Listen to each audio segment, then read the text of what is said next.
I'm Silly Avro, and I'm a busy model, blogger, and writer, and that's just in Second Life. I know what's going on in the world of technology and virtual worlds because of the Drax Files Radio Hour with Joe Yardley.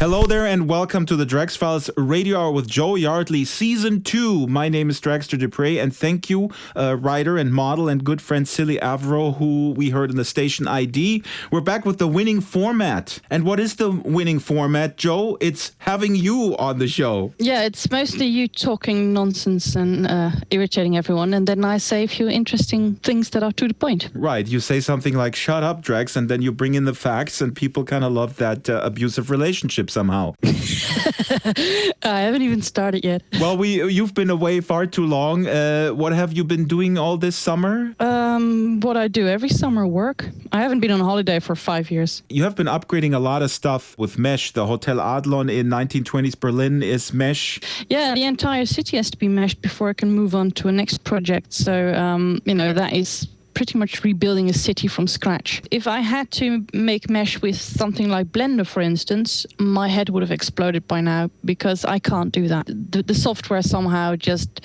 makes my brain cry. It's good that you bring this up because our friend Loki Elliott put together the greatest Blender tutorial that I have seen, and over the summer I created my first mesh monster in Blender with Loki's tutorial, and we're going to link to it. I will have a look at that, but it is a fact that if you are new to Second Life, or even if you've been here for a while and you want to make something and you see all these people making the most amazing mesh and all you can do is stick a few cubes together, that is an extra barrier. And luckily I found the in-world mesh studio where you can build, you can turn normal prims into mesh. Otherwise, I'd still be, screaming and running around building, not knowing what to do. So that's so I understand the issue, and I hope that Linden Lab is learning from this and is going to add a big red mesh this stuff button. Now, let's move on sequentially here. I want to say real quick, I have rebuilt my studio here, so there is some audio kinks still to work out, so this show may sound differently. With me, it's my 1920s microphone. I think so. You downgraded from a 1930s version, the one that Goebbels used, right? The exact one. We have tons of stuff. Finally, the interview that was promised many times over. A lot of folks have been waiting for this. Today, Dr. Jacki Morie is on the show, a virtual reality pioneer in many ways, formerly of USC's Institute for Creative Technologies. Yay. Yep, that's the place in LA where they make virtual humans. Dr. Morie now heads her own company, All These Worlds, where they make super interesting stuff. Some of it has to do with bringing VR to outer space. We'll talk about it. She wore head-mounted displays before most of us wore even, simple ski goggles. And those early VR headsets were heavier than a diving suit from a Jules Verne novel. I mean, at least they look like on the photo. We have photos on the blog. She developed a system to bring smell into VR, a scent collar that would emit certain substances that would go into your nose and enhance the experience. We'll talk about all that stuff. We'll talk about the presence questionnaire. I don't know what that is, but we'll learn about that. So that's a long interview. So, Joe, we got to cut it. We got to cut to the chase at the top of the hour here. Yeah, no problem. No problem. And then you wax on and on and on. And I'm the focused one on this show. All right. Wishful thinking. I'm sorry. Get on with it. If you're new to this show, you may not know that you can get in touch with us in a myriad of ways. Best to contact actually the avatar Drax Files. On Skype, you can leave us a voicemail anytime under Drax Files as well. You can email us, radio@draxfiles.com. You can support this show by either becoming a sponsor with your own banner, or you can visit the sponsors. The banners are on the right. You can take out a voluntary subscription of $100 Linden per month. We're going to start doing giveaways again soon as well. If you are a vendor and you would like to participate, please contact us. If you become a sponsor, we will occasionally promote your product via these special giveaway events. And yep, Leap Motions are going to go out as well soon enough. Now, let's get through what happened, what is important now. While we were gone, Oculus DK2 will work soon with Second Life. You blogged about this too. The DK2 works in alpha with the Control Alt Studio viewer made by David Rowe, who is also booked for the show, by the way. The interesting thing about that is that the Lindens I spoke to, they said, well, we've only got to DK2 recently and we've got so much work to do. It wasn't quite clear if there was going to be a few that work with DK2, because who knows, the commercial version could be just around the corner. So why do all this work just for a few developers? We all know that they're a little bit busy at the moment at Linden Lab with a few new projects. So, but then Ebbe said on Twitter that they're working on it. So that's good. Ebbe is always on Twitter. I don't know how they get work done. Come on, Ebbe, get off of that silly little... Not that long ago, everyone in Second Life was going, I wish the Lindens would communicate with us. And now we're going, oh, here they are again.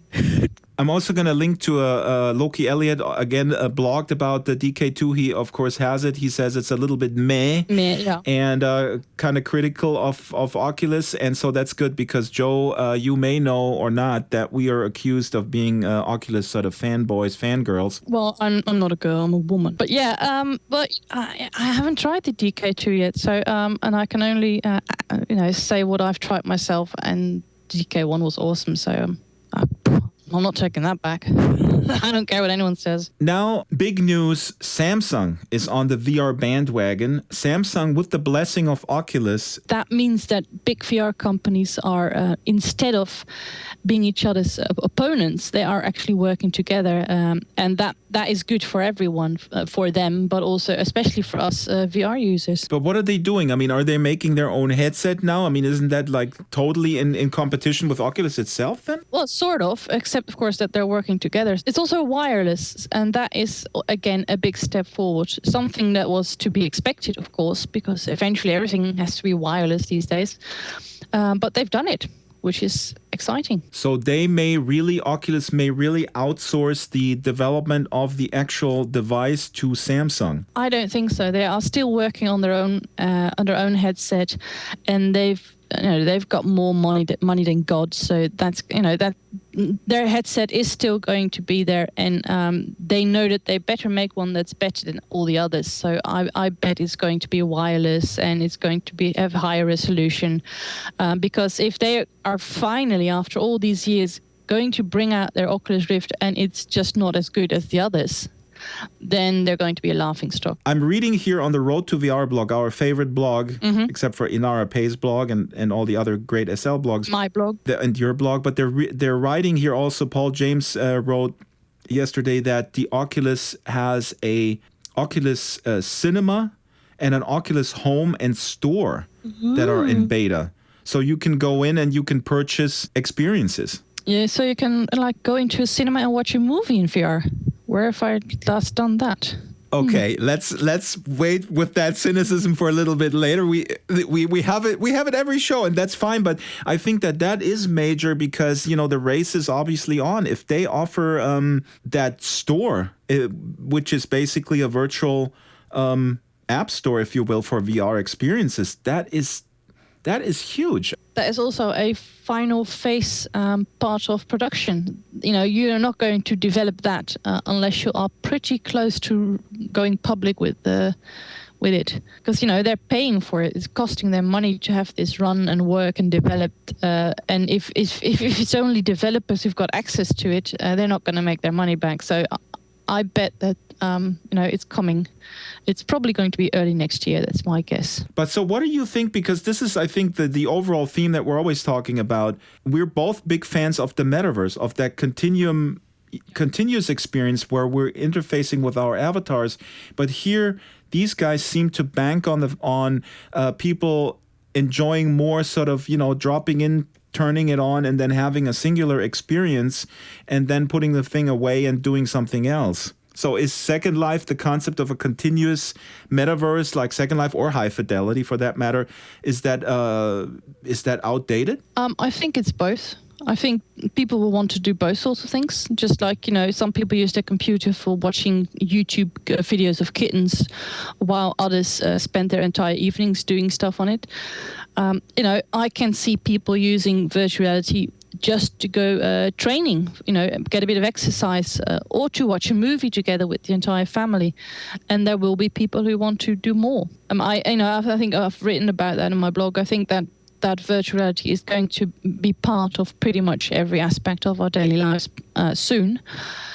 And, a virtual world would just be one part of that. I'm just such a big fan of the investment into your avatar and that identity. Yeah, well, that is going to be a lot easier as well, because I think people, for instance, will start using this for shopping. And that means that housewives will want a very accurate avatar of themselves, representation in 3D, so they can send that avatar into a shop, buy clothes, and see what it looks like.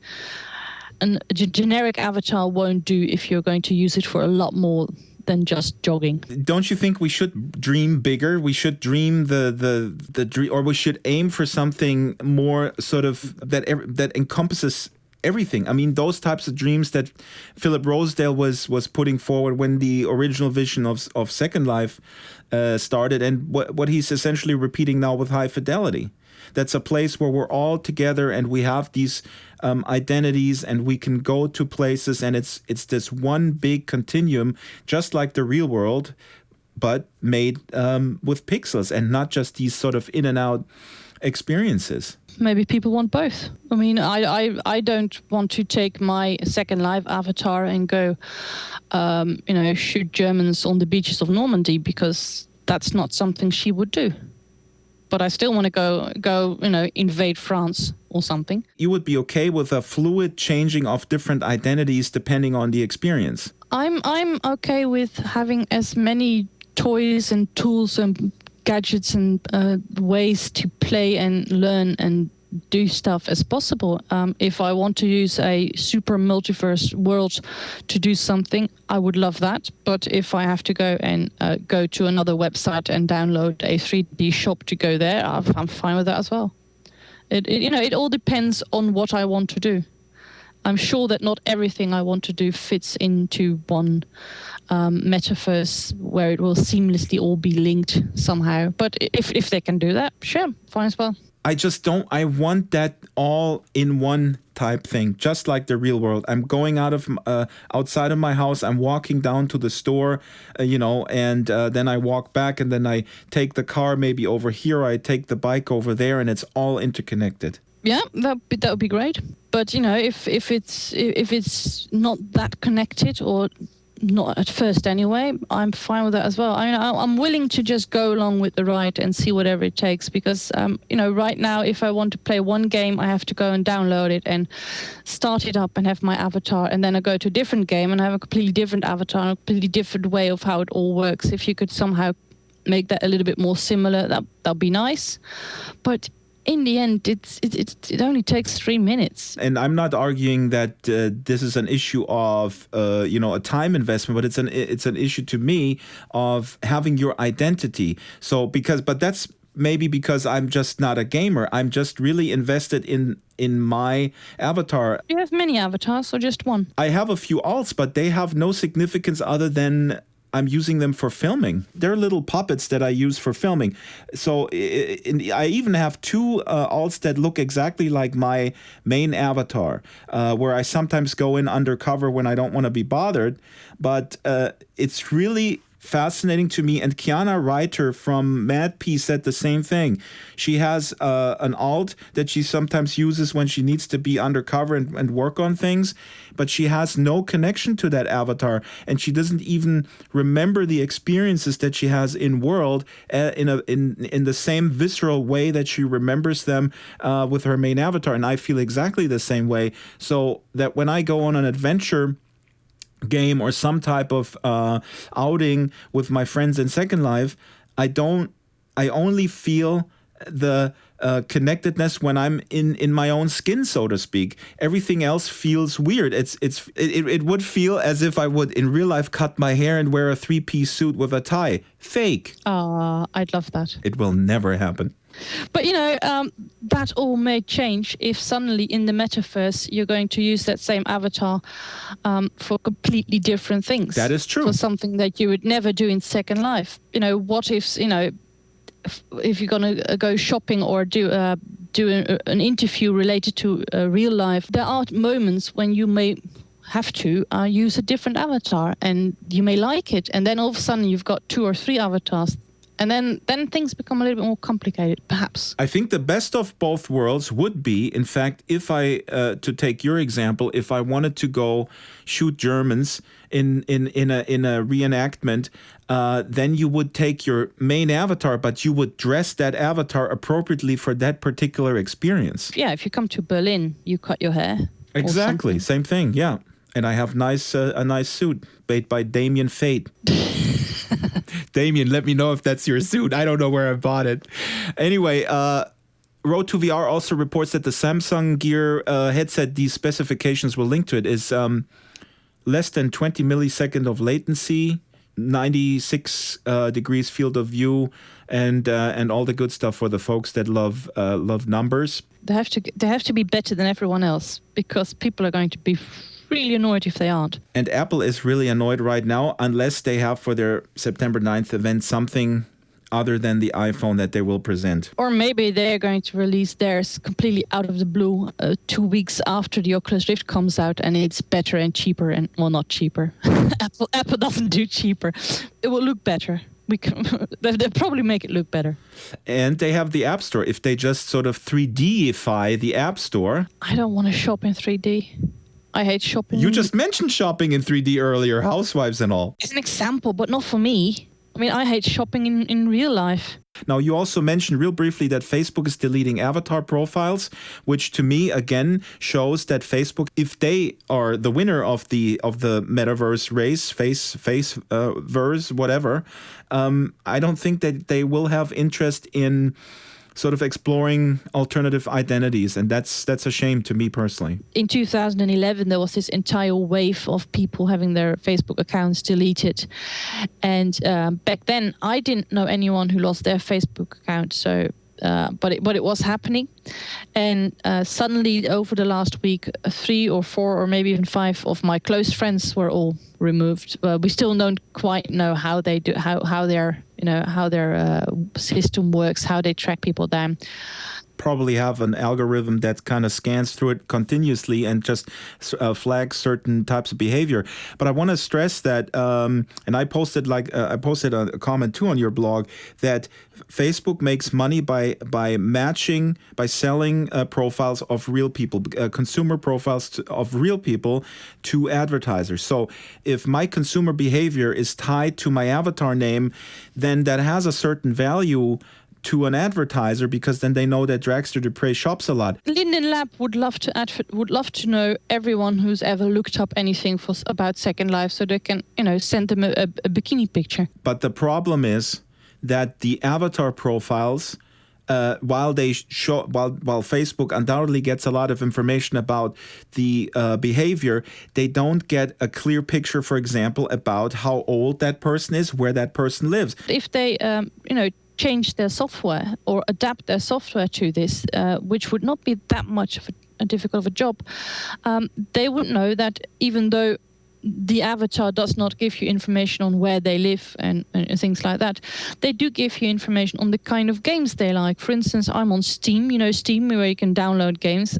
They advertise, they target me directly because they know the kind of games I like. But it's curious that really now this is sort of the second purge of avatar deletion.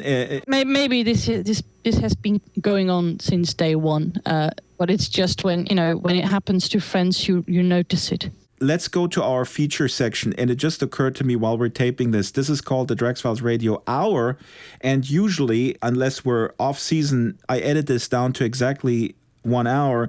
But this is our first show of the second season, and we have Jacki Morie coming now, and we had to catch up a bit. And we want it all. So this show will be a lot longer than 1 hour. Good idea. Apologize for wasting people's time. Well, that's all right, because, everyone involved with Second Life has no social life anyway. Absolutely. We're all hiding indoors, so that's okay. Thank you for reminding us of the facts that are not often enough perpetuated by the mainstream media. We're all losers, so that's okay. There are some winners. What? I think one of them. Ooh. I heard of one guy.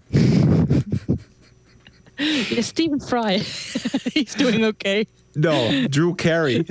He's doing okay as well. Yeah. Right. Well, Stephen Fry played the Prime Minister in 24, so that was, of course, totally awesome this summer. Your favorite TV show? That is my favorite TV show. Yeah, because you love all the guns and shooting terrorists. I'm a long-haired liberal hippie on the outside, but inside I'm a gun nut. We're all Jack Bauer on the inside. So I'm sure there's much more happening that we didn't get to. Please send us scoops or comment on the show, what we should keep an eye on. But now it's time to go to the feature interview. Dr. Jacki Morie, a living encyclopedia of VR. We will talk how she got where she's now after leaving USC's Institute of Creative Technology, her work with virtual humans, her scent collar, the virtual art. Now she's heading up all these worlds, building VR for astronauts in OpenSim, no less. A fascinating interview. And here is Dr. Jacki Morie without any further ado. I have worked in virtual reality and virtual worlds for about 25 years, so there's a lot that I do in that domain. That is just awesome. I just talked to someone who also reminded me that there are virtual worlds before Second Life. There was this, do you remember that Traveler? Traveler, yep, and Habitat. Habitat, exactly. And I think that's so valid, that paper that they released about how they were really surprised how people would use the world and how they ran out of ideas. I have to link it on the blog. Yeah, it's an amazing article, and there's a good video on it. It's Chip Morningstar and Randall Farmer. And the amazing thing to me about Habitat is that even though it was 2D, it had every function that Second Life has. Just vendors and purchasing things and avatars that didn't have to be human and visiting people and teleporting. It was pretty amazing. That's what I wanted to talk to you about later on, because what I find interesting, as much as I want the full facial expression in real time translated to my avatar and obviously all this exciting stuff that's going on now, I had so many discussions with the young VR crowd at SVVR where they couldn't imagine that someone had a relationship or felt immersed in something like Second Life because they felt that there's a barrier, and if that barrier is not overcome, then there is no immersion. I was constantly debating the semantics between immersion and investment. I think the immersion thing is confusing to people because there is sort of the physical immersion where you're taking your senses and replacing them with things that are being fed to you by the computer. And that's one kind of immersion. I think of that as spatial immersion. But what Second Life gives you, even if you don't have the rest of the world shut out, Second Life gives you a social immersion. It gives you the spatial in many senses of the word, but you have a social immersion in Second Life that you never had in original VR. There were very few networked virtual reality experiences in the early days. Let's start with the early days. So why did you get into this field anyways? As a fine artist, I was making artwork that I wanted to evoke emotional response from the people that viewed it. And I kept making assemblages as well as 2D art. And assemblages were, kind of putting things together in boxes, sort of like Joseph Cornell. And I kept making them bigger and bigger till they started to get near room size. And I thought, well, I can't keep this up because I can't store them. So I started making them in 3D on the computer. And then I would show them as stereo pairs in the sort of stereo slide viewers and against a big light. So I had a little installation for that. And then along came virtual reality. And I went, well, this is perfect. I can make these things. They don't take up physical space. I can do so much more by having them in a place in the computer where you can walk around and you can interact with things. And I can try lots of things to evoke emotional responses. About 88, I started doing them in 3D on the computer with the slide viewers. I was teaching then at Ringling School of Art and Design. In 1989, I found a lab in Orlando that was working on the beginnings of virtual reality. They actually had the Army research scientist Whitmer and Singer there, who were the ones that came up with the presence questionnaire. that we all used for so many years to study how immersive virtual reality environments were. What is the presence questionnaire? We ask very basic questions on this podcast. Whitmer and Singer were two Army Research Institute scientists, and we were really trying to see if it was worthwhile, if what you experienced in a virtual reality environment actually transferred knowledge to your physical self. And so that was the purpose of training. Let's see if it's going to be effective as a training mechanism. To that end, we didn't know a lot of really basic things like, what's your vision in these HMDs? So Whitmer and Singer did these tests where they actually had eye charts in there and they had color charts, and basically they found you were pretty much blind in these HMDs. They were pretty low resolution. But they did come up with this measurement called the presence questionnaire. It was a two-part measurement. Before someone did an immersive environment, they would take the immersion quotient or the immersion questionnaire, and that would tell what their tendency was towards being immersed. Do you get lost in a good book? Do you that type of thing? So that was your tendency to be immersed. And then the presence questionnaire asked you questions like, did you ever feel that the virtual space was real and forgot about the physical world, things like that. So this gave you a metric of saying how immersive or how present somebody was in whatever virtual environment you created. And can you describe what the state was of the devices that facilitated the immersion? You used the term HMD. What was available back then? I mean, how did it look like? How did it feel? Well, VPL, Jaron Lanier's company, had his HMD. The first one I ever used was by Leap Optics, and I have a picture of myself with it. It was so heavy, it had a breastplate as a counterweight, kind of, to keep it on your head. Before that, there were head-mounted displays, but there were also sort of purpose-built in virtual environment generators that were called image generators, and they were done for training on how to fly big airplanes. General Electric made a big one. The SimNet tank simulators taught people how to work as a team in a tank, because you have four people in a tank, the driver, the commander, the gunner, whatever.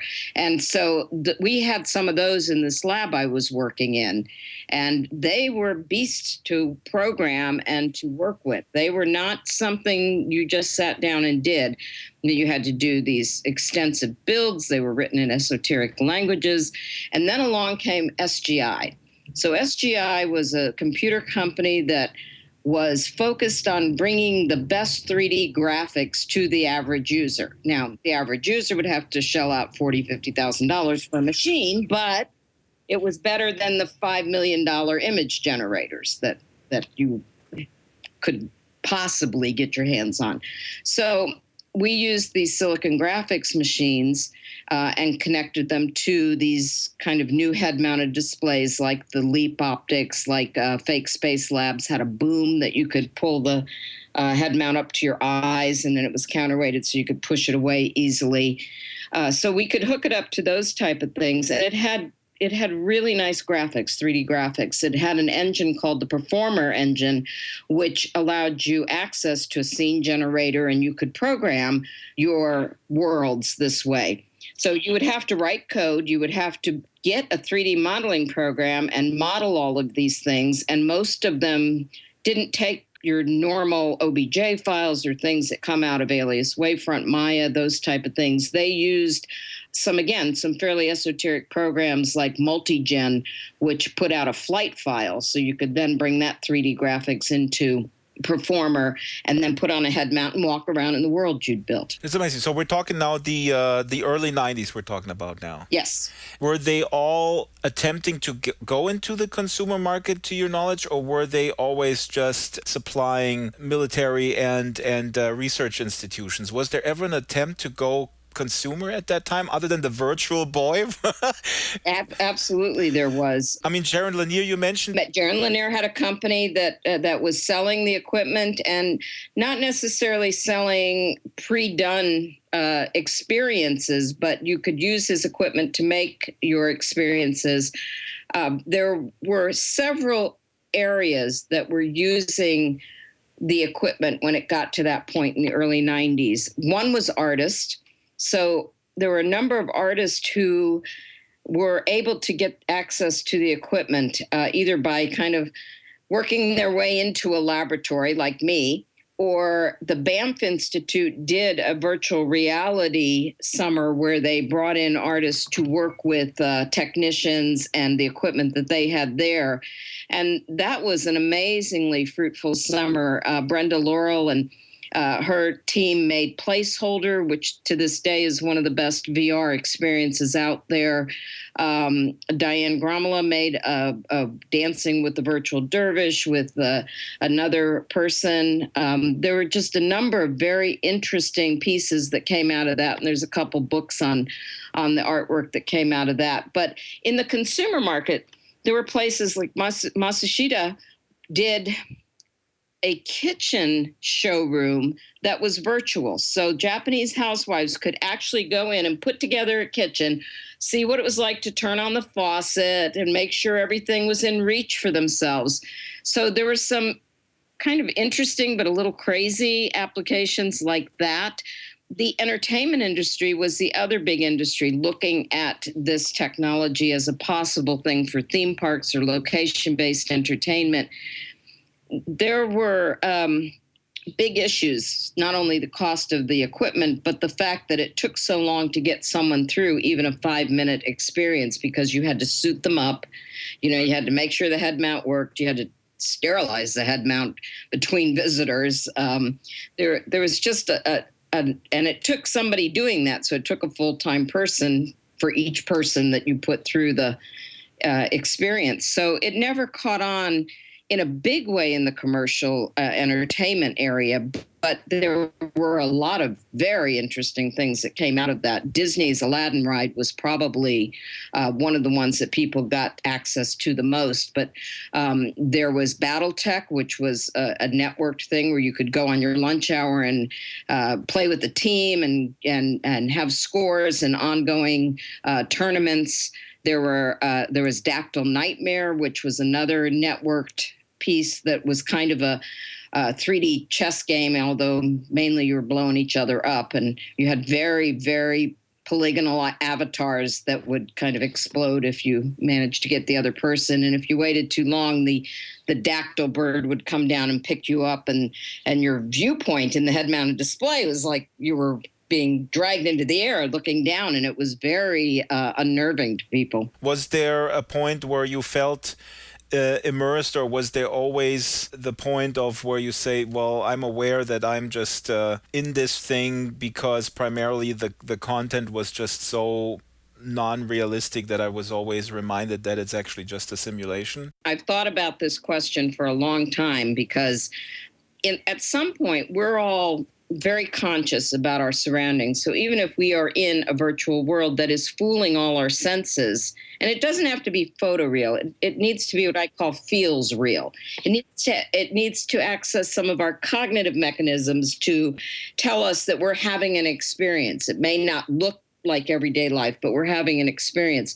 Pure presence, as Whitmer and Singer tried to measure it, I think is a very elusive thing because at some point in our meta-consciousness, we know we're in this virtual reality thing. Most of these things, even if they were fun games, even if they were interesting from some kind of viewpoint, most of them were not exciting to me because they were not meaningful. They were all very boring. And it wasn't even about the graphics, even though our graphics in Second Life today are 20 times better than Performer. But it was more about, why am I here? Am I here to play a game? Am I here for what purpose? And so I started looking at what was going on in virtual reality, going, can we bring emotional aspects to this? Can we evoke emotions from the people that are in these places we're building? So I partnered with a young computer science student who was actually had a psychology degree for a bachelor's degree, and he was getting his master's in computer science.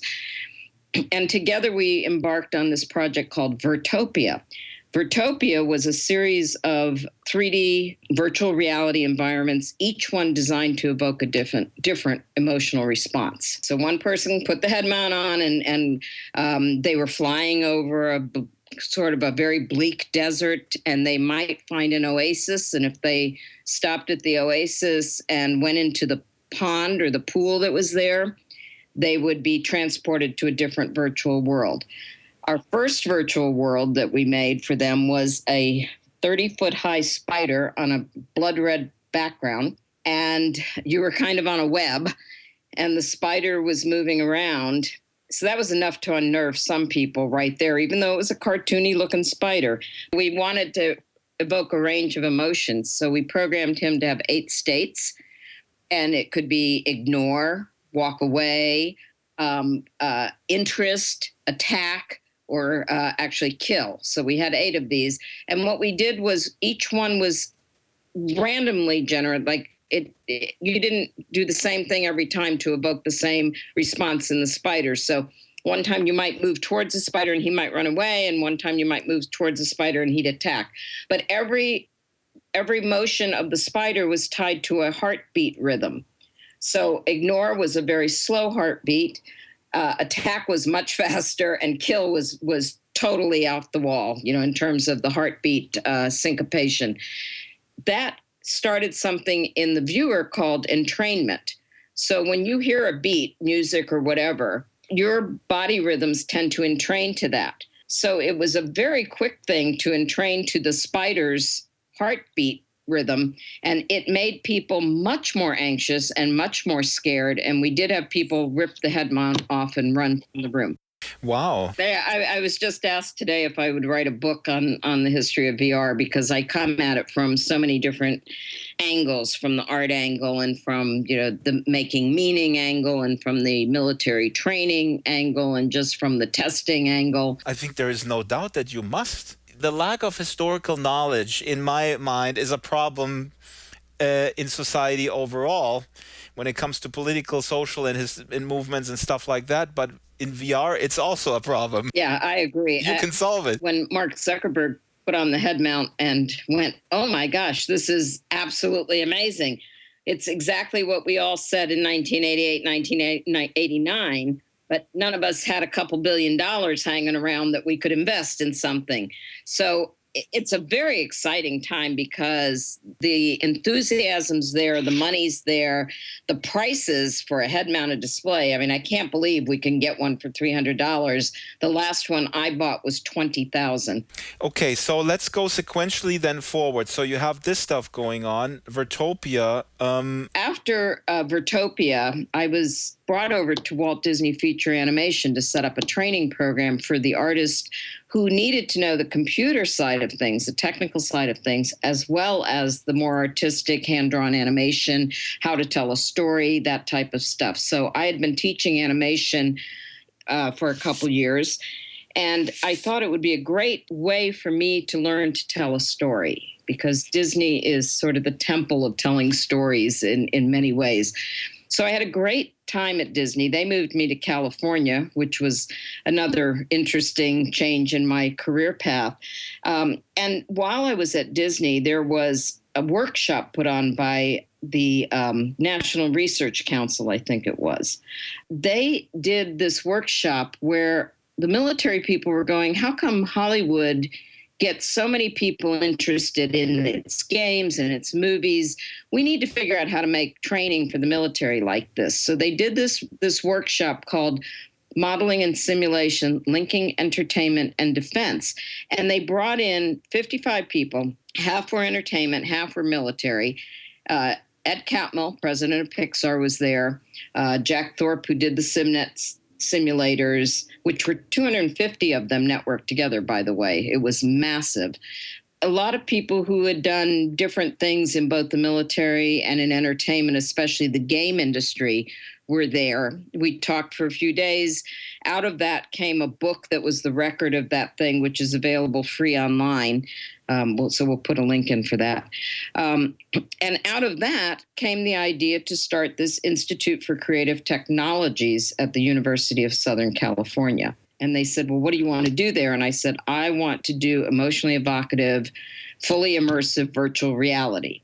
Now, tell me a little bit, some specific examples. You guys did so much amazing stuff down there. At the ICT, one of the things that they are known for is their virtual humans, the sort of AI, artificially intelligent virtual humans that can talk to you. These virtual humans can be interacted with either on a flat screen, or you could do it through a head-mounted display so that you're immersed one-on-one with them. We did many of them in a 120-degree curved screen VR theater that we made kind of from scratch. So it gave you the peripheral vision. You could kind of stand in the center and talk to these life-size virtual humans. And you had some props lying around or something. This is a very funny story. So the original head of the Institute, for the first scenario we were doing where you would talk to these characters, you were to be driving up in a Humvee. So he suggested we get a full-size Humvee and put it in the middle of the floor, or build a mock-up of one, and then have it kind of roll and shake like we were driving in it, and the visuals on the 120-degree screen would change. And I said, why don't we just make a virtual one that you're driving in? And, so you see the front of the thing, and we don't have to put one in the room. So that's what we ended up doing. I started working on one that would be more of a forward scout who was dropped in a location that was either housing rebels or refugees. And you were supposed to go in and kind of look around and see what the situation was and decide whether it was dangerous rebels or if it was just these refugees hiding out in an abandoned mill complex, which was called the C Project, the Sensory Environments Evaluation Project, which did not include any virtual humans that you spoke to. So we had a number of areas of research going on at the ICT. One was on virtual humans. Mine was more on creating very believable, cognitively real, immersive virtual environments. And later, the virtual humans could inhabit those. They were multi-sensory environments in that they not only had not photorealistic, but feels real graphics. We developed some techniques to make things feel real by combining the graphics with 3D spatialized sounds, so sounds that seem to come from behind you or under your feet or over your head. We had lots of ambient sound as well. And then we had smell. So I invented a scent collar so that you could have smell that would come up towards your nose because it was just hanging around your neck, but not stink up a whole room. And that was the problem with scent up till that time. They were huge boxes that filled a room with the smell of something like diesel exhaust, which isn't exactly pleasant after a few minutes. Then we played with some other ideas because we wanted you to feel intense feelings throughout this thing. We wanted you to have that kind of sense that you're in a dangerous place and that you're having to deal with your emotions and be scared, but still do your absolute mission, which was to decide whether or not we were going to blow up this abandoned mill complex. So I also invented this thing called the infrasound floor. The infrasound floor fit in the midst of that 120-degree screen. It was about 12 feet wide. It had 10 subsonic transducers under it that could be addressed from and played from 4 to 20 hertz. So this is below the threshold of hearing. So you don't hear it, but your body feels it. If you played it really loud, you might feel some thumping or some vibrations, but we didn't play it that loud. We played it just enough so that your body responded to these frequencies without knowing that that was happening. So we used that to intensify the feelings you should feel when it was a dangerous situation or the sentry was looking at you or whatever it was. And then when there were no vibrations in the floor, you were much calmer. What we came up with was the understanding that as we designed all of these sensory inputs together, that we could get these emotional responses from people where we anticipated we would do that. Now, we never got to the next phase, which was then to determine the actual contribution of each sense. So was it better with smell or not? Was it better with the emotional score from the infrasonic floor or not? So we didn't get to that phase because the Army discontinued the project. It's interesting to me always then the military decided that was not something worthwhile to further pursue. That sounds... I don't know what their thinking was. Certainly there are a lot of political factors at play as well as political factors in these kinds of research labs. So I could never say exactly why they did that. But what it did for me was then allow me to go to the next phase, which was to really look at taking sensory devices like heart rate monitors and things like that, and having those feed into the virtual reality environment to cause things to happen in it. So I called that the adaptive training system, because if your heart rate was showing that you were way too excited, it could cause something like a tutor to appear and calm you down. If you were too sleepy, say you were a guard at a checkpoint and you weren't paying attention, a car might sneak in and blow up in front of you. So that was my next thing. And I used the virtual world Second Life for that. That was around 2005, 2006. I wanted to take the kind of intelligence that our virtual human researchers were doing and put it into a virtual world. They were programs that were started, you interacted with them, and then they were turned off. I asked the question, what happens when we put them in a 24/7 persistent virtual world? How do they live when we're not there to turn them on and off? And what we did was we built a space for veterans for healing. And we didn't want them to be lost when they got there. So the first virtual human we brought in was a guide to be able to tour them around the place, tell them what was available, what classes were going on, that type of thing. And we had to use a lot of techniques. So if a sim went down, we had to have the guide log himself back in. We had a very big problem in the beginning where the guide might show up with no clothes on. When we started him up, he teleported to a space under the water where then we would write some code that put his clothes on a few times so we were sure the clothes were on. And then we teleported him to the center's main orientation post.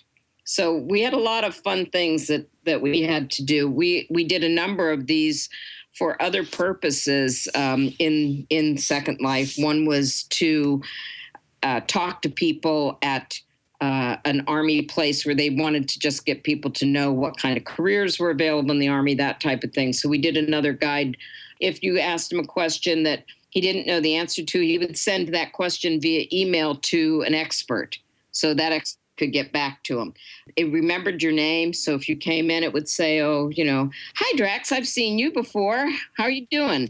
That type of thing. And it might remember some of the things you did. Then we took more of the intelligence of these characters into the virtual world. So we did a village training scenario where you were guarding a village gate, and all of these villagers would come up to the gate, and they each had, intents and things that they were supposed to be doing. And you were supposed to be learning that you had to be very culturally sensitive with these villagers without letting them into the village. But one of them was a pregnant woman, so you had to, be very careful in searching her. The villagers would cause a ruckus, and invariably a young kid or somebody would sneak in the gate. Now, you're the only human in here. Everybody else is a virtual human character. Then you'd have to go after this kid in the village, and you'd have to talk to villagers to find out where he might be hiding. So that was a pretty extensive one because it had about 20 intelligent characters in it. Then we did this one back on the space for the Veterans Healing Center. We had a virtual human that was a storyteller. So this was a tower that you could walk in and see the story of an ideal classic warrior. And the first one we did was the Cheyenne Dog Warrior. So you would walk up this sort of museum-like tower, and you'd see 4 scenes from the warrior's life with him narrating it about how he got to that point, what threshold he passed. It was sort of a hero's journey. But at the top of the tower, you encountered the 3D avatar of the warrior, the storyteller, And you could ask that character any of the questions that you might have: historical, personal, what did it feel like to kill somebody, that type of thing. Are you married? Things like that. And you could stay in that tower area and talk to that person as long as you wanted. And then at the end, if the program saw you hadn't said anything for 15 or 20 seconds, it would say, it'd have a door appear, and you could click on the door and it would take you back to the foyer where you could pick another story. And we changed everything out in the tower, including the intelligence of the storyteller, so that it would be another classic warrior. So this was a pretty heavy duty thing. So if you went through it again and say the second time you picked the samurai warrior, all of the pictures on the wall would change, the kind of ambient sounds and music would change. And then at the top of the tower again, you'd be in an environment that matched the warrior. So for the samurai, it was his house. And you could ask that character any questions you wanted. But all of his clothes changed, his appearance changed, and his entire back-end database of knowledge changed. That is really, really extensive. If you could give me a sense of how complex it is to program a chatbot like that. Well, we were very lucky because we had the ICT's virtual human intelligence that we could draw from. And they actually now have that out as something called the Virtual Human Toolkit. And it actually ties into a smart body, a 3D representation of a character. And there's a stable of those characters. If you're an educational institute, you can download that software for free and use that toolkit to make your own. The Army has, I heard this on the media a couple of weeks ago, they did a story on Sergeant Starr, that the Army recruiter robot. I don't know if you heard that story. I didn't hear the story, but I know Sergeant Starr very, very well. We go way back. Yeah? Sergeant Starr was one of the early virtual humans that were done at the ICT, and they were done for, Sergeant Starr especially was done as sort of a spokesperson for the Army. So Sergeant Starr appeared at a number of conferences they're military focused. But the interesting thing about Sergeant Starr is that it was selected as sort of a new technologies thing for a number of museums the year he came out. And I don't have the list in my head, but it was really pretty amazing because it was one of the first life-size virtual humans. We rear projected him onto a special screen material, put a few, 4D props like rocks and, a couple things that made him look like he was in a military setting. And then you could talk to him. You press the button and you'd say, "How are you doing today, Sergeant Starr?" And he'd come back with some kind of witty thing. He had a real kind of interesting and fun personality. When I run up against the opposition to virtual worlds in general, or engagement with something virtual, I don't know how much you run into it, that there are people out there who are completely scared of anything that is called remotely virtual. You don't meet these people? Not too often. That's one of the segments we've been starting to do on the podcast. I go out with my recorder and I ask people about virtual worlds, and they say, "Oh, no, I rather have contact with humans." Well, so the issue of that people feel it's an either-or proposition.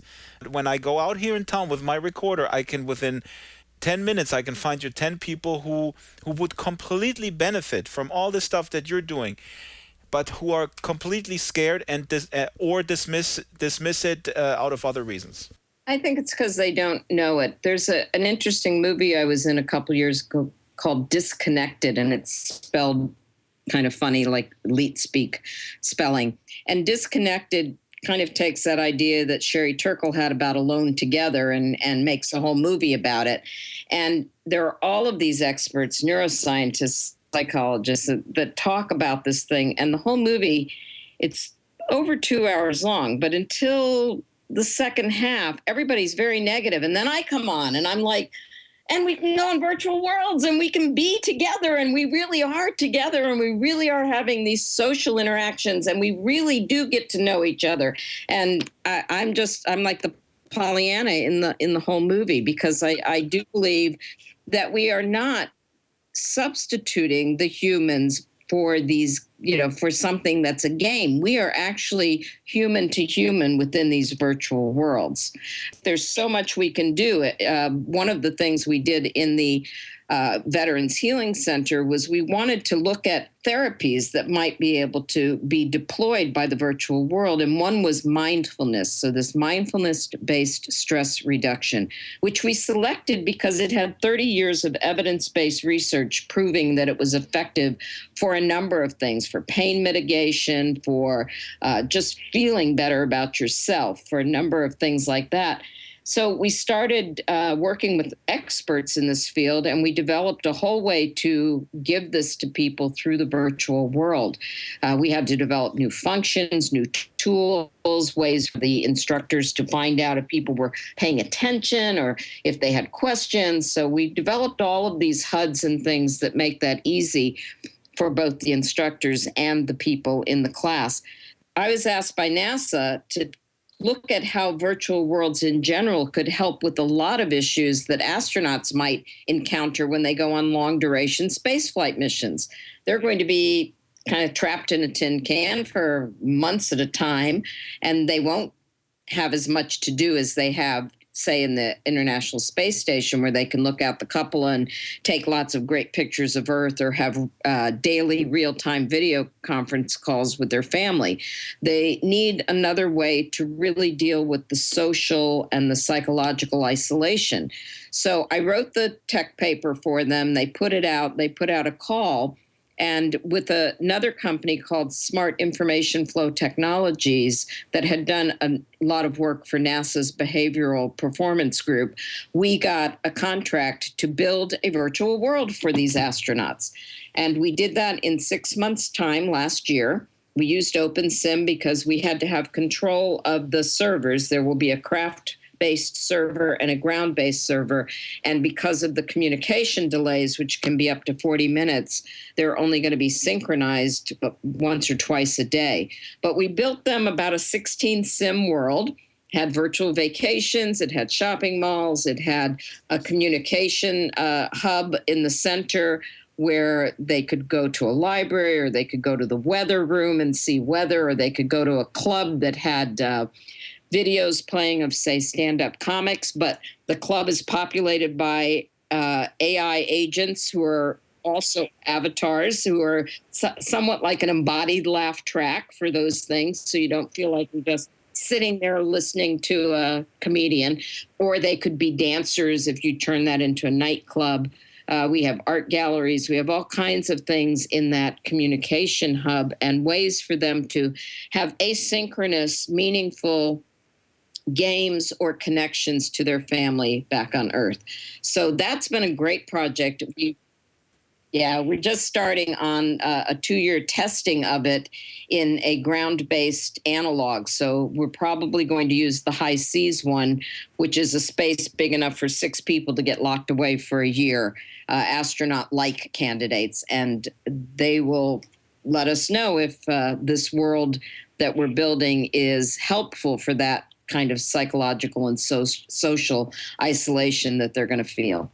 Is there any way that people can visit? I suppose not. I mean, when they're in space, there's no way somebody could visit them. Not in real time, but we're working on this interesting concept that, for want of a better term, we're calling surrogatars. And surrogatars are a way for you to make your body movements and put those onto an avatar so that that avatar can move just like you when you're not piloting it. If I'm Sally, the teenage daughter of an astronaut, and my mom's up in space, I could do my latest dance routine for her, and then leave my avatar in our little house in the virtual world. And then when the servers are synced, Mom can go into that house and see me doing that little dance routine, or playing the piano, or whatever it happens to be, or just sit on the couch with me and we could watch a video recording of some big sports event, and we'd all have our jerseys on as avatars. And it's a way for them to kind of get a sense that they're still in touch with their family. Is it possible, you think, in the future to have non-player characters, AIs, chatbots evolve to a point where they can be an avatar that responds to you as close as it can get? If I can infuse that with my personality while my son goes up in space, and then he has the virtual me who has personality traits. Where are we right now with that kind of stuff? We're not very far along, but that's certainly my dream, to have the avatar not only learn to behave like you and speak like you, but to actually learn from you while you use it. And I call that the ultimate selfie. So it's sort of this recording of you that other people can experience even after you're passed on. It becomes sort of the snapshot of the 21st century, this avatar that is in many essences you, even if your consciousness is not part of that avatar. So we're not very far along. I think the kind of work that Philip Rosedale's doing with being able to bring in your facial expressions and your hand gestures and things like that into the high fidelity program, that's getting us along that way. Now, we don't have AIs that learn very well. That's another piece of the puzzle that has to be researched and invented, basically. But I think we'll see them in the next decade or two. When we talk about creating an avatar with my personality to maybe live on past my death, I want someone, an artificial me that has the depth of my personality. So someone who really, you can ask, let's say great-great-grandson brings me up and says, I have this problem here in school and the teachers are unfair and this is happening, and he's laying out a scenario, and the AI would be able to respond based on what I feed the AI, based on my personality. So maybe not a perfect answer, but definitely an answer colored by my personality as I was in real life. Exactly. And that's my dream. There's a lot of hurdles we have to overcome to get there. But I could see, I've been trying to get DARPA to see if they'll fund the beginnings of this, because what if we had these brilliant commanders who were working with their troops via avatars, and that avatar learned to think like they do in terms of strategy and command. And that way we could have these kinds of really good commanders still be around to mentor people after their death. And final word on that one is that I, as a pacifist, would like to see this funded and maybe used for other things than more efficient warfare. That would be the ultimate goal. Absolutely. If they give us the cash to develop something, and that may actually then make war completely obsolete, because the AI is so intelligent that it figures out how to solve the problem of international conflict with other things. That would be pretty cool. Well, it would be great to be able to go in and learn from Martin Luther King Jr. or Mother Teresa, or some of the people that are really, like you said, not concerned with warfare. I think we have lots of possibilities. Let's end with the outlook into the future. What's really exciting is that Philip Rosedale has demoed many times technology used in high fidelity where your facial expressions are translated in real time upon the avatar, and that really seems to be one of the big missing links. And then in conjunction, the sort of convergence of everything, all these other input devices are getting cheaper, and every day something new seems to be coming on the market. I mean, that for you must feel like everything is like really coming together now. That there's a great deal of convergence. I look at so many of these things, from the quantified self movement to what Philip's doing, to a number of other researchers who are also looking at that real-time reading of the facial expressions and the body motions. At ICT, they actually have a program called Multisense, which, without any markers on someone's face, recognizes your emotions from your facial expressions, your eye tracking, body movements, the prosody of your voice, and a number of things like that. And then a virtual human uses that as the intelligence that they have to know how you're feeling, so they can actually ask you questions like, I see that made you a little agitated. Do you want to take a break? So we're really at the beginning stages of this technology. I think in 10 years, we're going to be surprised at how far we've come. We won't even know a computer that doesn't recognize us and understand our emotional state. Okay, well, that's good then. Then I never have to get up and go outside and smell the real flowers. Oh, absolutely you do. Then you have to go back and tell the computer what they smell like. Actually, I'm gonna fry up some grass-fed beef that we got here from Morris grass-fed beef, which is just amazing, and then I will tell the computer what the difference is between grass-fed beef and industrialized beef. Yeah, I don't eat that industrialized stuff either. Now, when you do the media circuit, people ask you these type of questions. Is this the end of humanity, or is this the beginning of humanity, or does that annoy you, or you don't even get those questions? I don't get those questions. You're very lucky. People want to know about the second coming of VR, but so far we haven't gotten today's equivalent of the Lawnmower Man movie, which was the ultimate it's going to kill us all movie. We haven't gotten that yet. It's been more optimistic this time around. So that was Jacki Morie. Fascinating to get a wider historical perspective on the VR context and all the hype now around VR, started by Oculus. That must be such a crazy deja vu feeling for folks who've been there and done that. It's funny that she mentions the Lawnmower Man. They don't make movies like that anymore. What a load of nonsense that was. Oh, but Lawnmower Man has Pierce Brosnan in it, and we're going to link to a little still that I got from the trailer because he sees his hands in VR in Lawnmower Man. Unbelievable, just like Leap Motion. Yeah. And I need to mention this because there's another awesome dystopian mid-90s VR movie called Virtuosity with Russell Crowe. Oh, I like that one. He plays that evil that's AI. A good name for a virtual world. Ooh, Virtuosity. Yeah. Or virtuality. Ooh. Joe, we're approaching the end of the show. Any tips or recommendations? What do you do over the weekend other than serving drinks at the bar? Well, nothing. We should put an ad out for someone who does a lot of exploring in Second Life because I'm too busy, and even if I have spare time, I'm locked up in 1920s Berlin. As a matter of fact, I did just that, and a person came up, a dear friend, Ziki Questi, who has an excellent blog, and she agreed on giving us recommendations, a must-see place in SL every week. She is on board, and what is not clear yet, but I'm working on it, you know how relentless I am, she may actually come on via voice on the show and file her recommendations with a little audio piece. But for today, we got her tip via IM only, and the place of the week is Biene Mist by Biene Rodenberger, who also won a Leap Motion a few months back. Biene Mist, she says, has been recently reopened with a new design featuring locations in the clouds, on the water, under the sea. It's gorgeous. It's a gorgeous place to explore, take photos, hang out with a friend. We link to Ziki Questi's blog post. Also, in closing, I would like to bring your attention to the latest Drax Files video, which shows a super interesting project that uses Second Life to bring together amputees from various backgrounds and types of injuries and helps them overcome trauma, accept their prosthesis, and educates them about the history of amputation, rehabilitation, and so forth.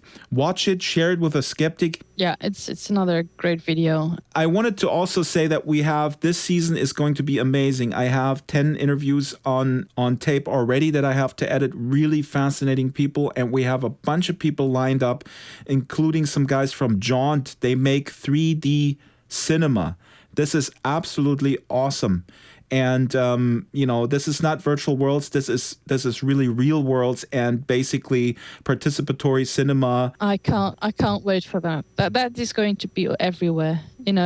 We are watching the terrible news from all over the world. Yeah, and we're going to be in there. And soon we are going to be on the front line. And that is going to change a lot of, perspective. Ideally, I do have that hope that when we can immerse ourselves in these stories, that it will really increase our empathy for people that we usually don't have contact with in real life, That's the power of virtual reality. Yeah. There's no doubt. I hope so too. I came extremely close, I won't bother you with the details, to becoming a war reporter myself.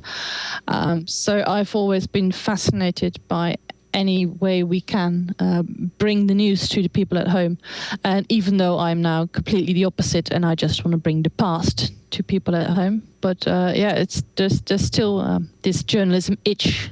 We need to have a show with you about your reporter dreams. My past life and sins are, we need way too much time for that. Well, I'll keep working on it. I'm relentless, as I mentioned just earlier. Did I mention I've got 60,000 fans on Facebook? No. I know whenever you post something with the ghosts of war, then you get 500 likes and I get maybe 1 like per week. I mean, that's depressing. Yeah. I was so popular in high school. I don't know what happened. You grew your hair. Maybe. Actually, I cut it.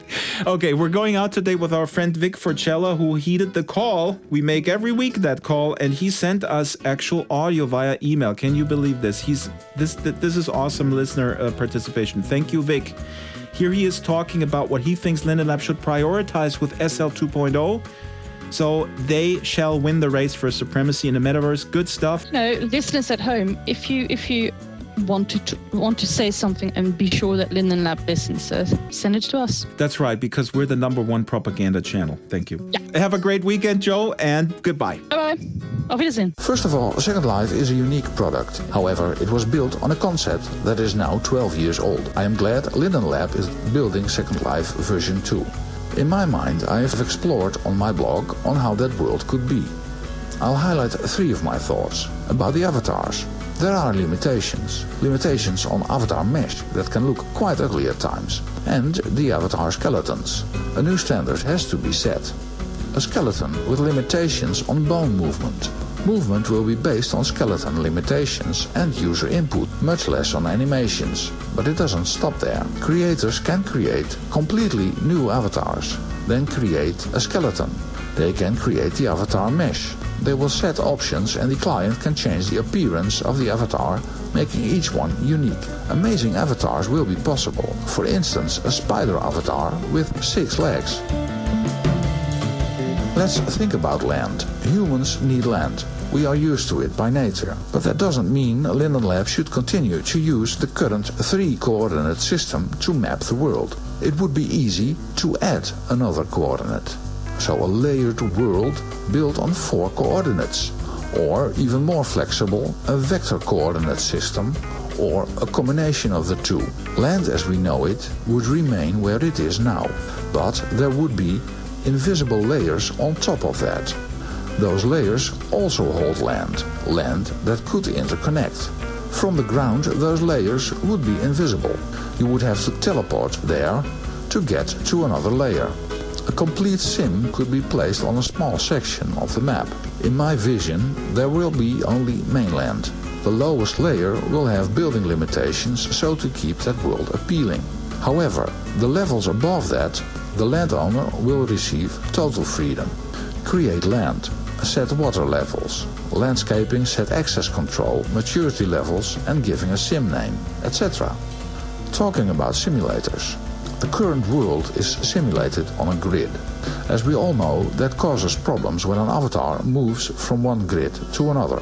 Second Life version 2 will be avatar-based. Each avatar that logs on will receive a portion of server time and a visible world is created around the avatar. No more lag when crossing a sim border, as there are none.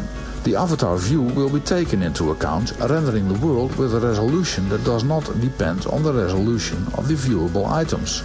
We will own the same land and the same equivalent of prims. Linden Lab needs us to make it all happen. We have paid for it. We have created Second Life. We have the creativity to reinvent this new world. We are a ready-to-go community. So when Linden Lab presents the new version to a broader public, it will not be an empty place. We will be there. I have no idea if Linden Lab will follow my thoughts. I could be completely wrong. It's an exciting time and I'm very curious on what the future will bring. Thank you for listening. I need a drink now. Bye.